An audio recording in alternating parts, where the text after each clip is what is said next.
కార్మికులు కర్షకుల జీవితాల్లో మార్పు రావాలంటే కేంద్ర సర్కార్ చట్టాలను సవరించాలన్నారు మంత్రి జూపల్లి కృష్ణారావు. చలో ఢిల్లీ పేరుతో నిరసన చేస్తున్న అన్నదాతలకు కాంగ్రెస్ మద్దతిస్తోందన్నారు. రైతుల సంఘటిత శక్తితో పార్లమెంటు దిగి వచ్చిందని గుర్తు చేశారు.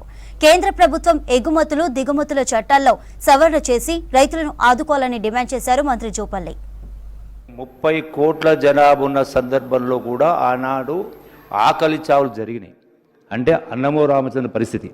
ఈనాడు 130 కోట్ల జనాభా ఉన్నా కూడా ఈనాడు విదేశాలకు ఎగుమతి చేస్తూ ఉన్న ధాన్యాన్ని. అంటే దీని వెనుక శ్రమశక్తి రైతాంగ శ్రమ ఉంది దీక్ష. అంటే కార్మికులు కర్షకులు ఈ రెండు వర్గాలే ప్రధానంగా ఈనాడు ఈ స్థాయికి రావడానికి. కానీ వాళ్ళ జీవితాలలో ఏ స్థాయిలో అంటే వాళ్ళ కొనుగోలు శక్తి పెరగలేదు, వాళ్ళ జీవన ప్రమాణాలు పెరగలేదు. అంటే సమసమాజ స్థాపన జరగాలంటే 100% కేంద్ర ప్రభుత్వం చట్టాలను సవరించాల్సిన అవసరం ఉంది.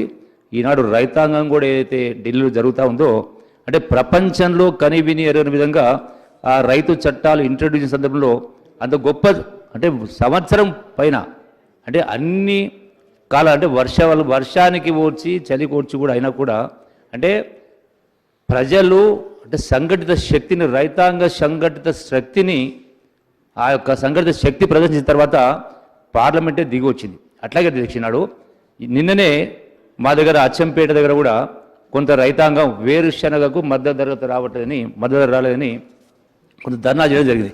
వాస్తవం అధ్యక్ష, ఎందుకు జరుగుతుంది అధ్యక్ష అంటే రైతాంగం పండించినటువంటి మన దేశంలో రైతాంగం పండించిన ధర రాకపోవడానికి కారణం దీనికి కేంద్ర ప్రభుత్వం నిధులు ఇవ్వాల్సిన అవసరం లేదు అధ్యక్ష.